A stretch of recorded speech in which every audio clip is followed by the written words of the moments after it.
Hey, thank you everybody for joining us for our midweek update. This article out of the Telegraph asks the question, why it's too late to stop World War III.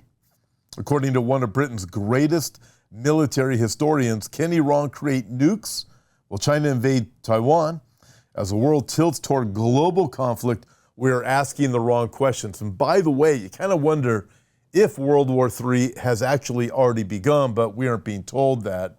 I mentioned in my Sunday night update two reasons for the draft. One of them is wokeness, and all the good people were kicked out of the military. And you got this insane stuff going on in the draft, so nobody wants to be a recruit anymore. So recruitment levels are way down. So here in the U.S., they're talking about the draft.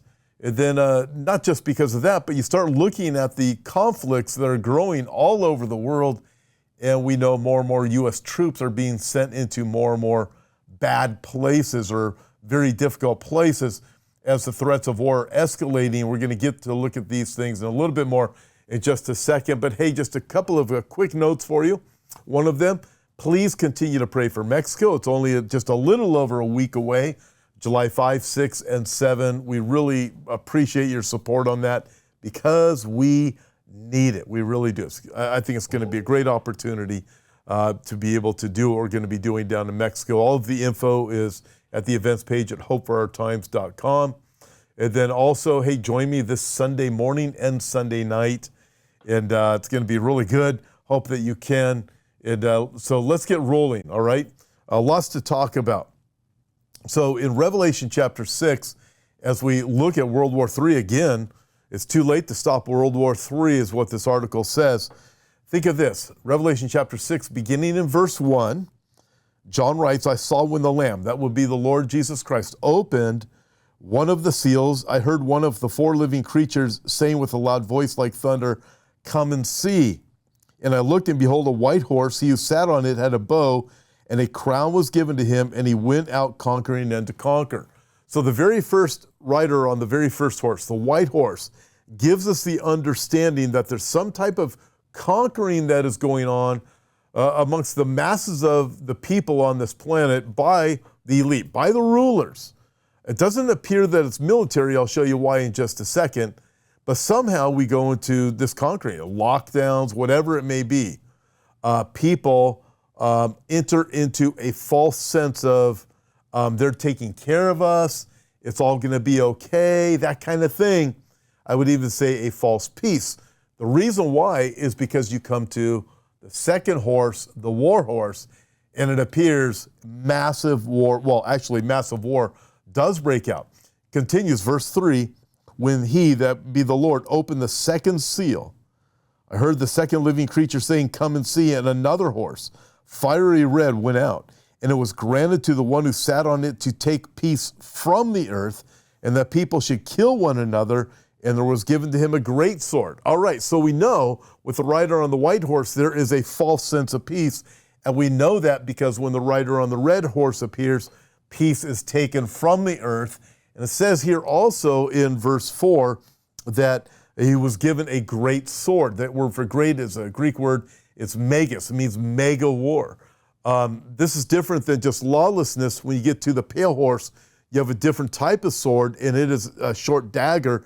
It implies that people become vigilantes. They take matters into their own hands. Lawlessness is abounding. But before you come to there, we see this great war that does take place. Massive wars. Peace is taken from the earth. So right now, what do we have? Coming out of the Telegraph, they say why it's too late to stop World War III. We move from there. Check this out. In fact, I reported on this just about a week ago. Map shows Chinese-owned farmland next to 19 U.S. military bases, an alarming threat to national security, experts say. It was Dr. Phil, of all people, who showed all these different places next to military bases where China is buying farmland. Why would they just happen to buy near military bases? We have this map here where you can see it, right by Fort Irwin, Whiteman Air Force Base, Fort Leonard Wood, Grand Forks Air Force Base, Fort Lewis, Fort Cavazos, Fort Moore, Naval Station Norfolk, and on down the list. So you look at these, you go, it's not a coincidence, ladies and gentlemen, that China is doing this, right? So we have these things happening. China buying up all this farmland right next to military bases. We have the threat of World War III, which it is coming. It's not a matter of if it's going to happen. I promise you it's going to happen because of what we just read about in Revelation chapter 6.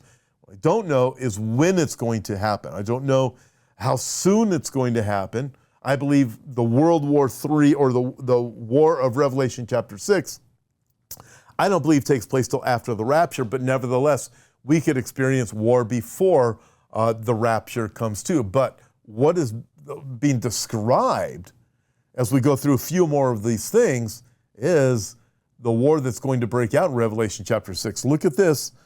This is from the AP. Russia and North Korea signed partnership deal that appears to be the strongest since the Cold War. So I talked a little bit about this on Sunday night. So you start looking at all of these different things. Russia and North Korea, that's disturbing. Part of the axis of evil is North Korea, not the Ezekiel 38 war, but nevertheless, you have Russia. We have these troops, U.S. troops, being moved to the border of Russia. We have the whole Ukraine situation. You got NATO. We have threats coming from countries that are saying we're going to bomb Israel. All right, we have the threat of Hezbollah. We have the threat of Iran. We have the threat of the Houthis. In fact, it was just this past week with, just the other day with John Haller, I believe it was on Monday, where we were talking about the very real threat to Israel, where Iran says there are more than 1 million missiles, drones, and rockets that are aimed at Israel, that we can fire at Israel. I'm just talking about a swarm. Ezekiel chapter 38 talks about the battle coming with Russia and all of their proxies with them as they come like a cloud descending upon Israel. It's going to look impossible. Folks, we know this when it comes to Israel. Before Jesus comes back at the end of the tribulation, it's going to get bad. We don't know exactly when. I believe it's really going to increase after the rapture because Antichrist is going to come along with the answers. By the way, it's hard to say it's hard for someone to say we're not being set up for Antichrist. Yes, we are. The entire world is being set up for Antichrist through the political things that are going on, the nonsense in the political world, to the wars and rumors of wars, and especially with Israel. As you look at anti-Semitism and you look at the threats of war against Israel right now, and as war escalates and anti-Semitism escalates, Israel is being set up for anybody who can come along and say, I can make it all go away. In fact, I'll even give you a deal on the Temple Mount. Trust me, I can make it go away. And it's going to have to be somebody that Israel trusts and that they know is powerful enough to be able to make it all go away. Very interesting days that we live in. And then you have, again, Russia with North Korea. We have China and Taiwan. Let's go to this next one. Let me see, I had an article in here of China and Taiwan somewhere. Can't find it right now, but I'm going to keep moving right on through here anyways. Oh, here it is. China. Check this out. Monster rises. China's menacing nuclear-armed humpback submarine surfaces near Taiwan as President Xi, ramps up nuke arsenal at blistering pace. China is believed to be growing its chilling nuclear arsenal faster than any other country, according to a new bombshell report. So we're hearing all of these different dynamics about the things that are going on. Again, keep it in the context of the Bible. We know it's going to get to this place. In fact, when you read through the Olivet Discourse, or where you have wars and rumors of war, right? You have pandemics, you have earthquakes in various places, you have that, right? And then you look at this. We have threats of, there's military problems in the Red Sea, in the China Sea, in the Mediterranean Sea, all over the globe. You have these military threats as I guess you could say, the sea and the waves are roaring in a way that we never really thought of before. But it's we look and go, how do you ignore these things? Then you continue reading here in Revelation chapter 6, you come to the rider on the black horse, and what do you have? When he opened the third seal, Jesus did, I heard the third living creature say, "Come and see." So I looked, and behold, a black horse, and he who sat on it had a pair of scales. And I heard a voice in the midst of the four living creatures saying, "A quart of wheat for a denarius, and 3 quarts of barley for a denarius. Do not harm the oil or the wine." So what do we have a picture there of? We have a picture of the economy that is absolutely collapsed and devastated, worse than the Great Depression of the 1930s, worse than that. But we also have a picture of the people at the top. They're not harmed by the devastated economy. Don't harm the oil or the wine, but a day's wage for a loaf of bread. In other words, all of the masses of people, they're going to be hurting, but the elite who are controlling the economy, they're making this decision. They're not going to be harmed by it. In fact, you know what they're going to do? They're going to grow richer, because as everybody loses everything else, they're going to be able to buy up and gain more assets. Remember when Klaus Schwab said in 2015, by 2030, you'll own nothing and be happy? Listen, you collapse the economy, the only ones who are going to be rich are the ones who are rich now. They're going to get even richer, because people are going to have to sell everything they have just to be able to have food, just be able to stay alive, and they will. And the elite, don't harm the oil or the wine, are going to be buying it up. When Klaus Schwab said, "You'll own nothing and be happy," somebody has to own everything. They've got themselves in the driver's seat. These elitists rolled over. So you look at all of these things. By the way, I have another theory on what's coming too. Maybe I'll save that for next week. Nobody seems to be talking about it, but I believe it's going to give rise to Antichrist. And I personally believe that people like the Klaus Schwabs and others that have led the last 4.5 years, probably going to end up in jail at the hand of Antichrist. But that's another message. I'll tell you why another time. But basically it's this: Antichrist has to be set up to look like the really good guy in a world that is, in contrast to him, so wicked. How could these people have done that? I'm here to save you. They've collapsed the economy. They brought in war. I am here to save you. Okay, back to this. So what about the war? What collapsed economy? What is holding it back? Well, ultimately, Jesus is holding all of these things back. He is sovereign, but these powers that be in this world, they've got a plan too. There is going to be war that's going to break out, but it's not going to break out till Jesus loosens that seal, till he says, now. The economy is going to be devastated, but not until Jesus says, now the time is ready. Hence, you have a very similar picture in Revelation chapter 17, where we know that 10 kings give their power and authority to Antichrist, to the beast, to rule as 1 hour. But just a few verses later in Revelation 17, it says, hey, here's the deal. God put it into the heart of the 10 kings to give their power to the beast in order to fulfill his prophetic scriptures, in order to fulfill the prophecies. God put it in their heart. So man is doing these things, but God is sovereign because he is moving to the place of the tribulation and the second coming of Christ.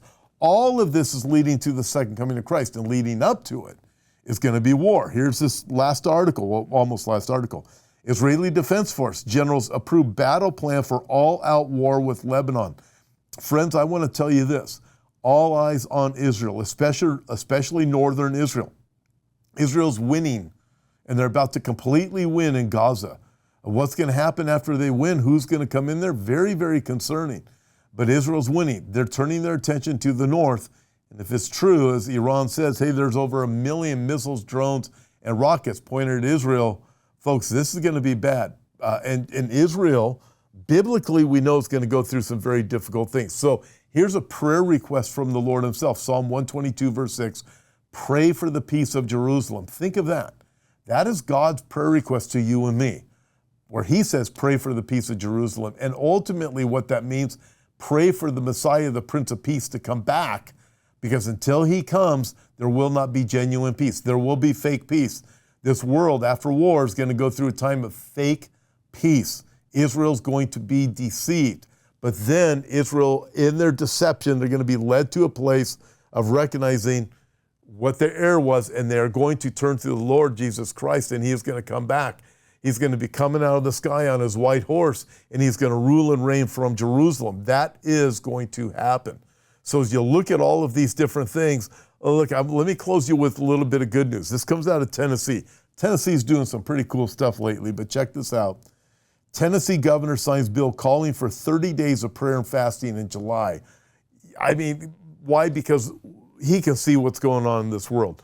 Not just the wars and rumors of wars, but all of the wokeness, all of the madness, all of the lies, all of the perversions, all of the lawlessness, just going right on down the list. All the massive deceit is here.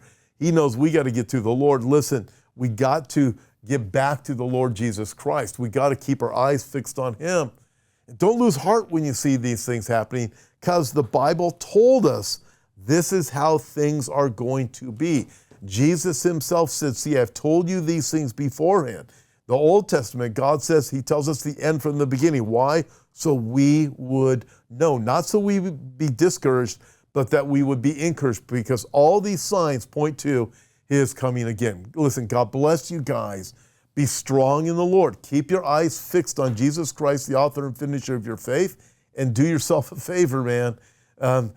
Pray and minister the hope of the gospel to others, because that is the primary message that we have, that Jesus saves, and he will save and forgive anybody who is willing to come to him. If that's you, don't let your pride get in the way. Forget about that. Give your life to Jesus Christ. Ask him to forgive you, because you are a sinner. All have sinned and fallen short of the glory of God. We all need his forgiveness. Ask Christ to forgive you today, and he will. God bless you guys.